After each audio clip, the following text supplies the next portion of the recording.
Hey guys, Solid Raider here. I just wanted to bring you another online commentary. In this battle, I decided to make another avatar just because I wanted to create a bow avatar specifically so I don't have to get bow cavalry. I can just use my avatar. And once you upgrade your bow avatar pretty highly, you can get this like armor piercing arrows, which is extremely useful, and it just adds a whole dynamic to your army. So right now I'm just starting with that new avatar, and I started on low fun, so that's what you're gonna see right now. Now my opponent. Oh, what happened? Okay, there we go. My opponent is a much higher rank than me. He's 7 silver star, while I'm just a 1 bronze star. Of course, that's not counting my previous avatar, but still, my previous avatar is only like 6 bronze star, so he would even outrank me on my old avatar. So he's a pretty seasoned player. The only advantage I have over him is that he probably expected to use a large army or a medium army, and he probably had to rush to think of what army he wanted to take to the field. So here, I'll show you my army and his army. So my army is sort of bunched up in this forest here. It's because I don't want for him to see all this cavalry. I want it to be more of a surprise to him. So that's why I did that. And man, it's laggy. Okay, I'm gonna restart this. Sorry about that, guys. I just wanted to start game boosters so it would hopefully be a little bit more smoother. Okay, so I'm going to show you my opponent's troops right now. Right here he has some Naginata Samurai, Katana Samurai, let's see, Marathon Monks, which is a very expensive unit. Personally don't like them. I personally don't like these guys because they're so vulnerable to arrows, and they're such an expensive unit that if you don't use them in the right way, it could be just a waste of Koku. But they have Bonsai and a bunch of the other, they have this other second wind ability, so they have a couple of nice abilities. I don't know, I don't think it's the most cost-effective unit though, in my opinion. Here's his bodyguard. He brought along a primarily melee general, and over here we have some matchlock warrior monks, so these guys are going to be pretty tough. And he has a couple of guys in the forest here. So he has some matchlock Ashigaru, Katana Samurai, and whatever these are. Okay, I can't pronounce that. Warrior Monk Hero. So, let's see. He has basically 2 sword units there, and a lot of Naginata guys. Yeah, Katana Samurai. Okay, actually has 3 sword units. So his infantry is better than mine, like most of the battles I play. So I'm just gonna go ahead and play this and show you what happens. Okay, so right here we have the archery dojo. Over here we have the shrine, which we actually don't go for at first. And over here to the right we have the stamina dojo. So, man, this is playing extremely slowly. Okay, I tried to close a little bit more programs to try to speed it up, but okay, guess we'll have to just deal with it. Okay, well anyways, I'm moving my matchlocks and paired with my spears up this hill, just so my matchlocks can get in line with this choke point. Oh, and he just actually revealed his mounted gunners. I think I brought my Dunderbuss. Did I bring my Dunderbuss? I might have. Or maybe not. Okay. Anyways, here we have some mounted gunners, which is a problem. Since I can't both outrange him and outmaneuver this guy unless my cavalry gets close. And he has a bunch of spears to protect these guys with. So, killing these guys are probably my highest priority at this point. Probably gonna try to get some shots off, which I think he does. You know, it's okay. These are cheap units, so I don't mind that much. Anyways, I'm just trying to get my matchlock up the hill as soon as possible, so they get like a field of view of this nice little valley right here. So our choke point so nothing can really outflank them, and since everything's in front of them, the enemy can only attack from front of them and just maximize their usefulness. So here I go ahead and try to chase his mounted gunners off, just run behind that hill before he gets a nice shot off. Then I decided to just charge this Matchlock Ashigaru. I'm not sure this was the best choice on my part actually, because I did allow him to get quite a bit of shots. Yeah, he did get quite a few kills on me there. Oh, I know why it's lagging. It's because I'm using like the ultra, I forgot what you call it, where there's a bunch of people in each unit. Large armies, I think. Our men are running from the battlefield. That's why. I think I'm just gonna. Shameful display. I think from now I'm just gonna play with medium armies or something like that. Not medium funds, but medium people in each unit. So right here, he's attempting to flank me. He just sees this cavalry, so I'm gonna go ahead and try to avoid them and go after his matchlocks, which he's sort of isolated. Then I'm gonna bring my katana cavalry to try to charge his swords. He brings his spears out to block me. I stay away from that battle because that's not the smartest battle to try to win. He does get some nice shots on my cavalry, which I let him do. I should not have done that. I shouldn't have just ran my cavalry right across his field of view. That was a bad decision by me. But luckily it gave it distracted his spears, so they're constantly going back and forth between his swords and his cavalry and matchlocks over here. So then I get a nice charge on his swords, and I should do quite a bit of damage to them. Yeah. So that's why when you have spears, you need to make sure that you can protect everything if your opponent has cavalry. So I do manage to get my matchlocks up this hill, so we're basically at a stalemate here. He doesn't want to move too far up, and this building is going to block it for me, basically. Okay, there we go. Pretty much handily beat his katana samurai because they just got isolated from his spears. They didn't have any support, and the matchlocks warrior monks are down to 30 men. I'm surprised how well these guys did actually. Usually matchlocks rout really quickly, but I guess the monks are pretty good. Wow, they actually have a lot of morale. You know, I might use them in the future. They seem pretty good, actually. They might be worth it because they don't cost too much, actually. Too much more than regular Matchlock Ashigaru. So here I rout his Matchlock Ashigaru just because I had a little bit better positioning. I got there sooner. He was the one trying to get into my range, and whenever you're moving you can't shoot, so I'll always get the first shots off, which is a big deal when you're talking about matchlocks. So right here he's trying to flank me, which is sort of a problem, but I do get some of these nice shots off, and these guys end up getting well, they only got 5 kills actually. I thought they got more, but I have these humming bees, which are just bow cavalry. See, I try to paint them into like a bee skin, which I thought was pretty creative, but okay. Okay, let's see. Yeah, they did get a nice charge, and they used battle cry. Oh, let's see. These are monks. Okay, so they're just gonna rout my matchlocks right away.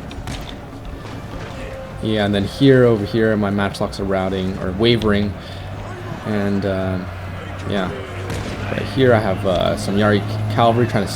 What are they doing? Oh yeah, I'm trying to get their mounted gunners. But right now, I think I may have to retreat because this is just becoming a mess. He's routing all my guys, and they're all running away. But the thing is, he hasn't actually done that much damage to them. They just have really poor morale. So these guys are actually going to come back later on, which is good for me. Okay, so over on the right flank, I did some nice damage to them, and I'm bringing my cavalry back around behind them. So they're going to be squished, basically. And so all their units that need to be protected by their infantry are going to be exposed in the back, like their mounted gunners and their matchlocks. and their mounted gunners don't really have anywhere else to run besides forward, which is where the rest of my infantry, not infantry, the rest of my cavalry is waiting. So I go ahead and try to charge their mounted gunners with my katana cavalry, try to get some shots off with my avatar, and let's see, yeah, these guys came back, these matchlocks, and these guys are about to come back too, I think. I may be wrong. Let's see how many kills these guys got. You see, these guys got 43 kills, which is pretty good. And they've only lost one guy. Ooh, one horse got caught. Oh, he didn't die. Great. Okay, let's see how we're doing here. Yeah, you see, I just crush.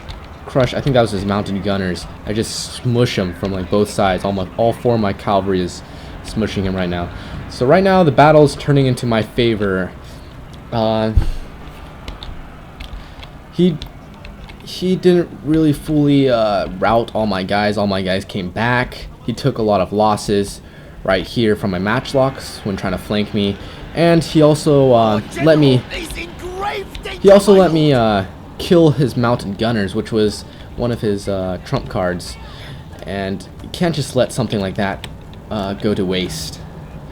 Not trying to be mean, but if you have something like that, it's usually a better idea to keep it for the end, so your opponent isn't constantly trying to go after it. Although you can use that to your advantage to try to distract your opponent, but when it actually does decent damage and you want it to do a lot of damage in the end game to your opponent, you want to save it for later and not let it get killed like that. But he did have a little bit harder time defending it, since I just outnumbered him in the cavalry battle, and I killed his cavalry pretty early in the game. I think, did he have cavalry? Yeah, no. I think the only cavalry he had was actually the mounted gunners. But yeah, he didn't really keep those guys too close to his spears, which is sort of a mistake against, especially when your opponent comes with a heavy cav build. Whenever your opponent comes with a heavy cav build, you have to make sure all your guys are protected with your spears or your cavalry. And yeah, so right here he's walking his oh well, his general is dismounted. I did not realize that. I always tend to forget when people dismount their general or their cavalry for some reason, because you see it looks like the same symbol. So anyways, he's walking his general here. I can only assume that he's walking the rest of his army here. The reason I can still see his general is the general can never hide, really, so you can always see him.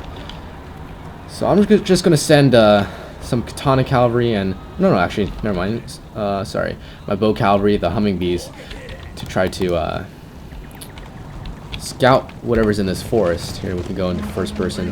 Never mind, that's sort of a bad idea. Just trying to find any guys hidden here, trying to track their movements, see an opening.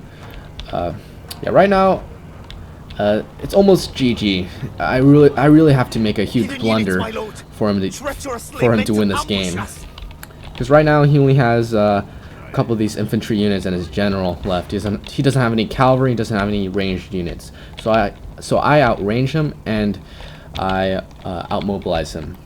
So I'm just gonna try to get every advantage I can, and I'm just gonna skirmish with him right here because he can't really do anything to me, and I can capture this archery dojo. So I can just keep pouring arrows into his army whenever I want to.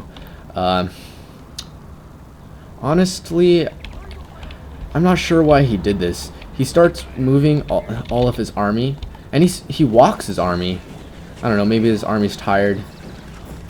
No, they're not that tired, but he walks his army all the way down here.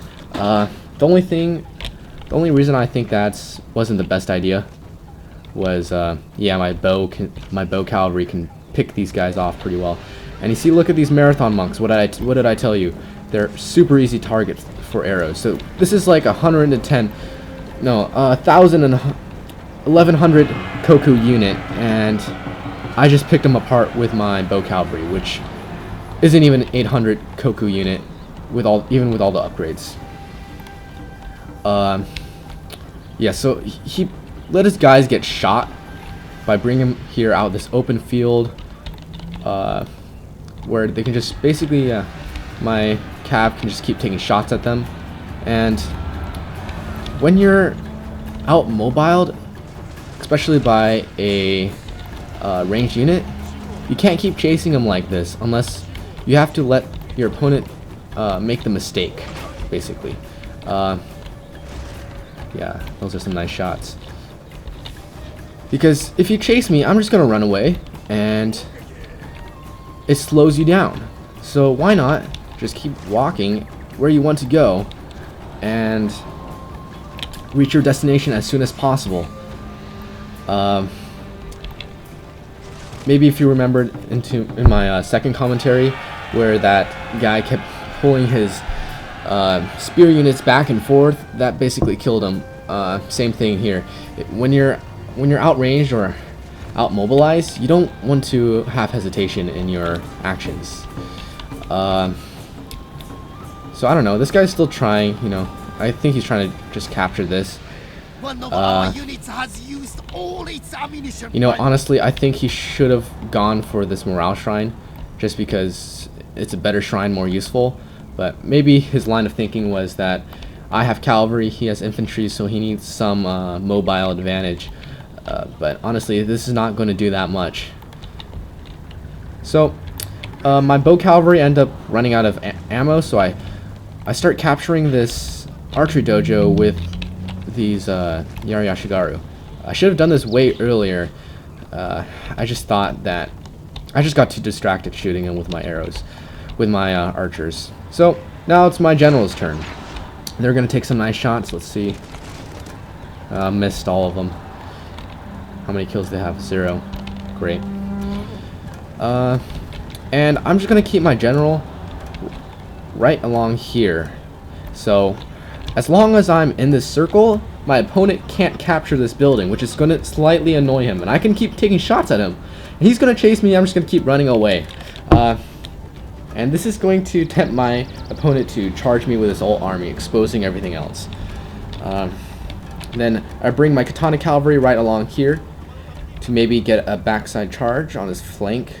Or, you see, while his spears aren't protecting his general and swords, these guys probably could kill him both easily. So I decide, yeah, I probably can kill him with just these 2 katana cavalry, so you know what, I'll do that. Put him in defensive mode, and I'm going to charge right into them.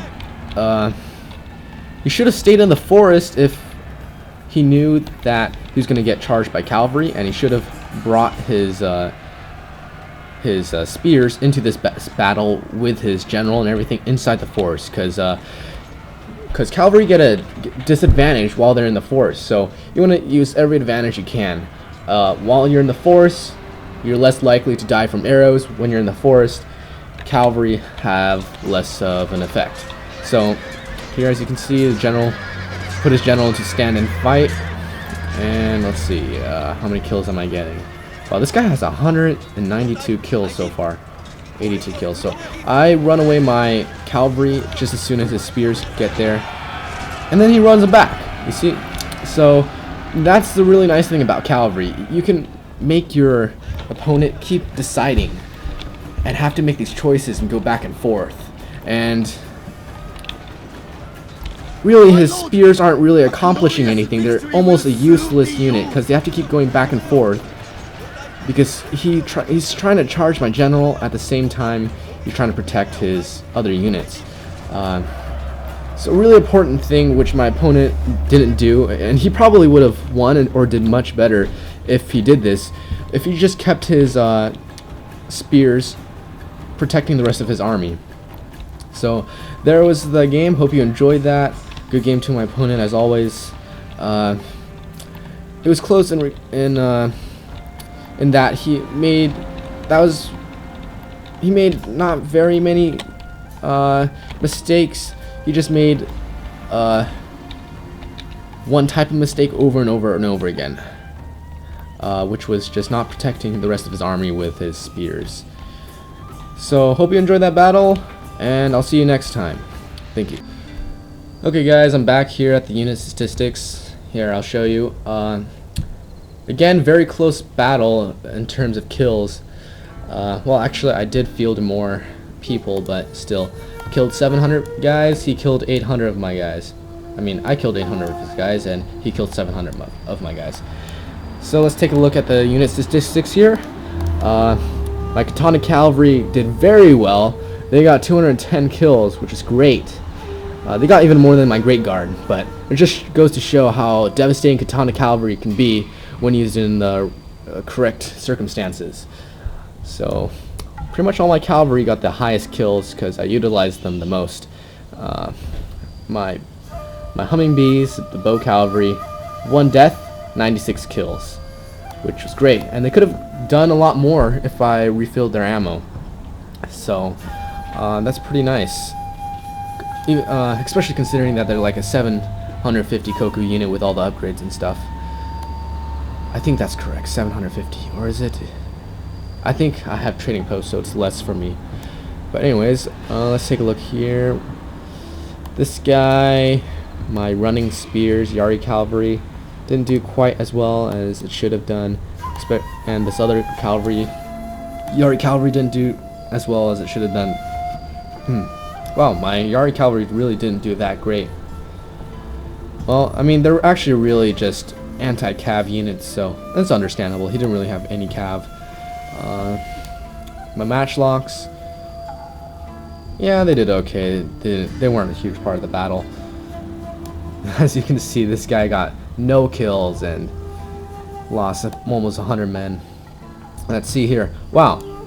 Well, I guess his marathon monks are pretty potent, but let's see. He has 5 upgrades. That's at least 250 more Koku on top of the 1100 Koku that they originally cost. So that's about like 1350 Koku unit.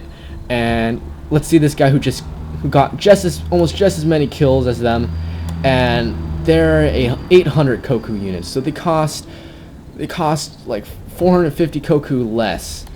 No, I think even less than that. It costs like 550 Koku less. All right, or I can't subtract correctly, but I mean, they just cost way less than these guys, and yeah, it's just not super efficient. Mounted gunners did do well though. They paid for themselves. Well, actually, he has quite a lot of upgrades on it. Although I did not know if he used those skill points, because I like to upgrade all my guys, but I don't use the skill points necessarily. Okay, so there we go. Good game to my opponent, and I'll see you in the next commentary. Thank you. Bye.